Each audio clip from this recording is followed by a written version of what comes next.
Hello and good evening. I hope wherever this episode finds you, you are doing well and you're warm and safe. February 12th, episode 43 of Three Things with Ian.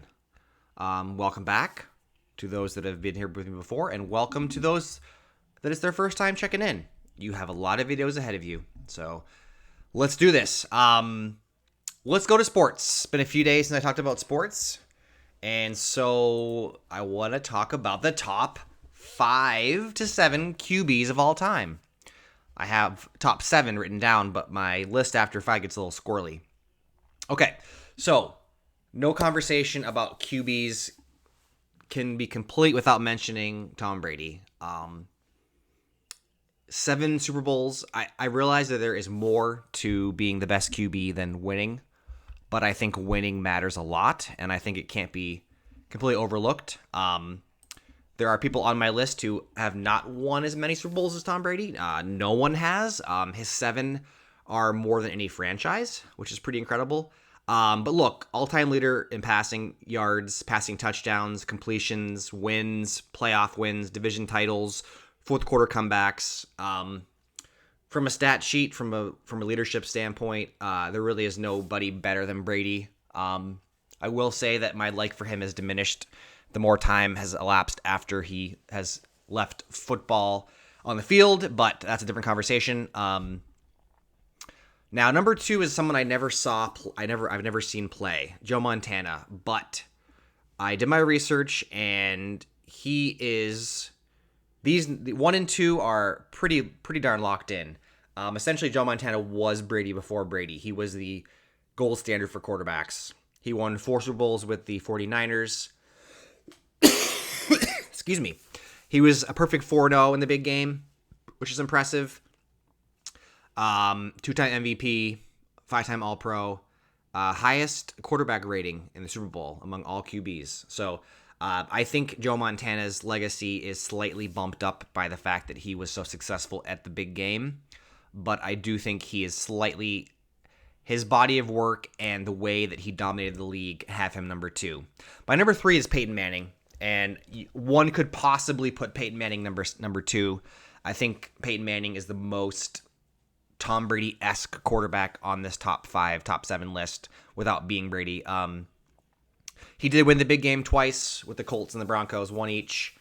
MVP 5 times. So if you're the most valuable player for half a decade, that definitely says something about your aptitude and capacity for greatness. 3rd all-time in passing yards, 3rd in touchdowns, tied for 2nd in wins. Basically, him and Brady have set the bar in terms of just being stat crazy, right?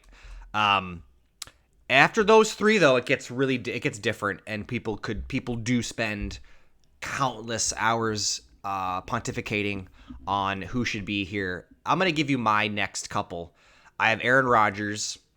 The longevity plays a big role into this, although his last 2 years have not been nearly as good as the other previous body of work.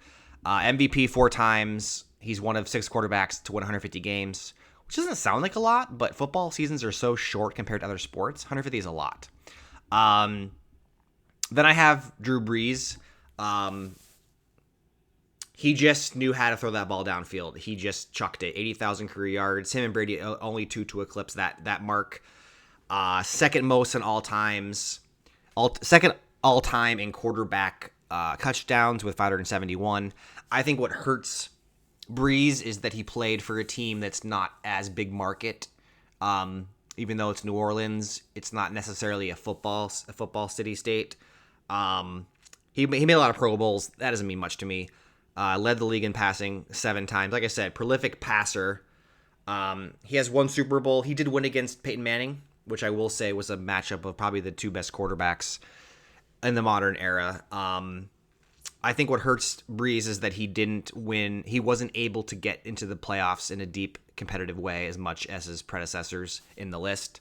So next I do have Mahomes because he may regress. He may regress back to the mean a little bit more. No one has come on as strong quite so quickly and so progressively in the history of the NFL. He did lose a couple days ago. He didn't have a good game. He was pressured amazingly. No quarterback on this list would have won that game. Manning and Breeze and Brady are as immobile as a chopstick. They could not have escaped the pocket any better than they would have lost that game too. So I don't hold that loss against Mahomes. He's done some incredible stuff. He just makes the game look easy. He's doing things that no one had done before, and I think that's worthy of his inclusion here. And then we have Dan Marino, who the fact that he makes no Super Bowl, he has won no Super Bowls, but still ranks in many people's top 6 is very impressive. Then you get John Elway, Brett Favre, heart of a champion, gunslinger, probably a terrible human being, but it's a different conversation. Those are kind of the next couple. So I love talking lists. I love making lists. I love sports. Those are my top QBs of all time. Please comment. I want to be wrong. I want to hear what you guys have to say. Okay, my number 2 thing is I have an ask. I read online that someone from Connecticut, of course Connecticut, is like suing I don't know who for movie theaters to actually put the time that the movie starts.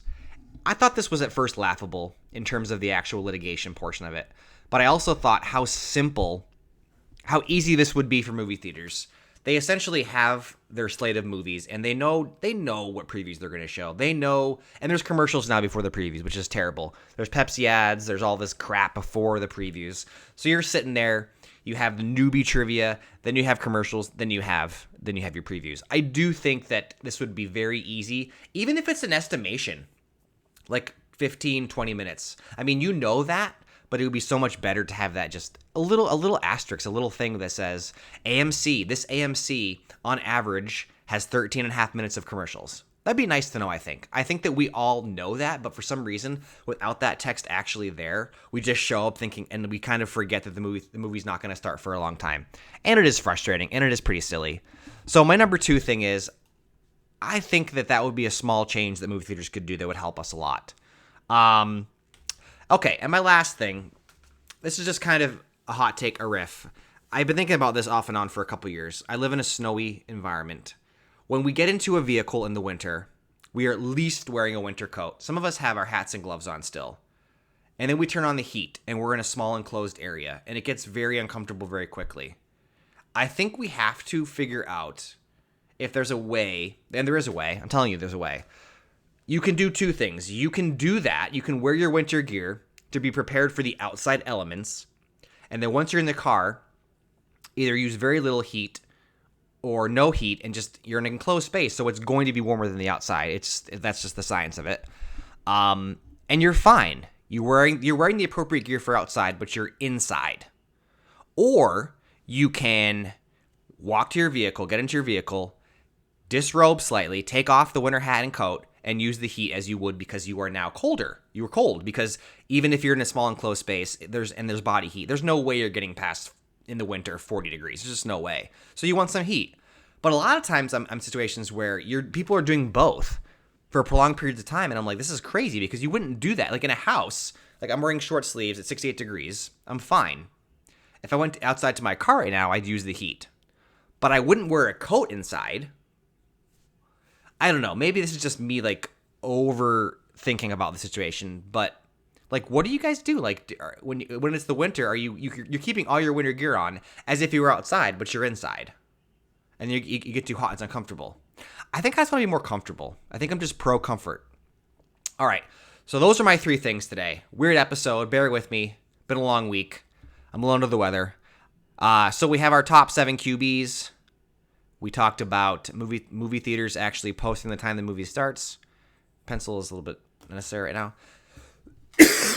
And then lastly, we talked about people's behavior in the winter in terms of dress code and vehicles. Something near and dear to my heart. Those are my 3 things. My last bit of advice to you is be good to yourselves. Tell a friend about this. Tell an enemy about this podcast. Let's get the word out. I'm liking this. I'm getting some good feedback. I'm due for another listener's mailbag. I'll get on that pretty shortly. You guys take care, and I will see you tomorrow. Bye.